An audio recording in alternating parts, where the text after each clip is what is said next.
Isang 18 taong gulang na amateur boxer ang nakomatose matapos ang laban nito sa isang boxing event sa Bansalan, Davao del Sur. Nanawagan naman ngayon ng tulong pinansyal ang kanyang kaanak. Makikita sa video ang palitan ng suntok sa boxing ring ng 18 taong gulang na amateur boxer na si Anselmo Tagalog Jr. at ng kanyang kalaban sa ginanap na boxing event sa pagdiriwang ng 71st araw ng Bansalan linggo ng hapon. Makailang beses na na-corner ng kalaban sa gilid ng ring si Anselmo, ngunit patuloy itong lumalaban. Yun umano ang kanyang pinakaunang boxing fight. Ngunit matapos ang 3 rounds, natalo ito. Ilang oras matapos ang boxing fight nang bigla na lang umanong nahimatay at hindi na nagising si Anselmo.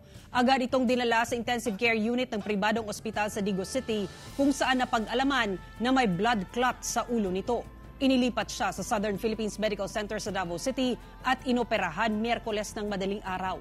Ayon sa Bansalan Municipal Information Office, iniimbestigahan na nila ang pangyayari at kakausapin ng organizer ng event na isang local boxing association sa Bansalan. Nananawagan naman ng tulong pinansyal ang ina nito para sa gastusing medikal.